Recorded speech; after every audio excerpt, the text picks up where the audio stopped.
भैया दिनेश लाल यादव ने निरहुआ और भैया अमरपाली का जोड़ी तो बड़ी फेमस बाटे रहे लोग के पते बाटे। तो जो गाना बड़ी कमाल का रहे मरून सड़िया भैया बड़ी कमाल के एकदम धूम मचा दिला हो इंस्टाग्राम और फेसबुक के भैया।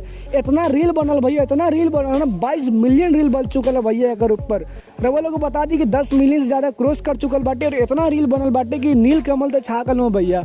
गाना शुरू होला एकदम देसी ठेठ अंदाज में जो निरहुआ भैया हुआ एकदम लाठी ले रहे ना और उस साड़ी में रहने अमरपाली डूबे। तो भैया एकदम पूरा वो कहने की मीठी मीठी मुस्कात बाड़ा तो का मीठी मीठी मुस्की तुम्हारा तारा टुक टुक ऐसे काहे निहारा तारा।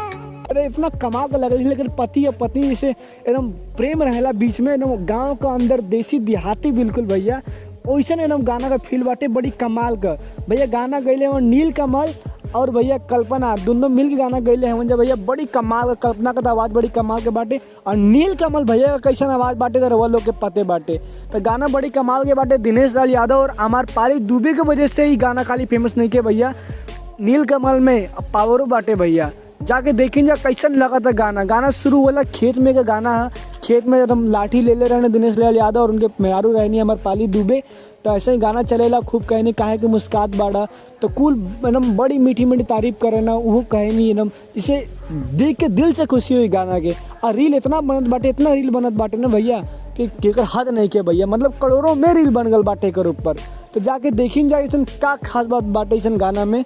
और वो लोग सपोर्ट करेंगे नील कमल यादव भैया। नील कमल यादव के सादगी के माने की पड़ी उनकर गाना इतना वायरल हो जाला भैया। हीरोइन गाना वायरल भल भैया, ई गाना वायरल हो गल तो भैया। लेकिन कोनो शो ऑफ नहीं के करे ना कुछ ना करे ना भैया, एकदम शांति से खाली वो पोस्टर डाल दिया कि भैया धन्यवाद मतलब देखे खातिर प्यार देवे खातिर कौन। अब बाकी दूसरे सिंगर देखबा तो थोड़ी सा व्यू चल जी तो एकदम उछले लगे हैं सब भैया। तो वो लोग जाएंगे देखेंगे इस सादगी भरल गाना के बड़ी कमाल गाना के और बड़ी प्यारी प्यारी मधुर आवाज़ में गए हैं कल्पना और नील कमल। और रवा लोग इस चैनल के सब्सक्राइब कर लीजिए कहा कि कुल खबर रवा लोग के मिली भोजपुरी में भैया। भोजपुरी की भाषा के आगे बढ़ावे के बाटे हमनी के। तब तक खाली भोजपुरी समाज जिंदाबाद हो भैया।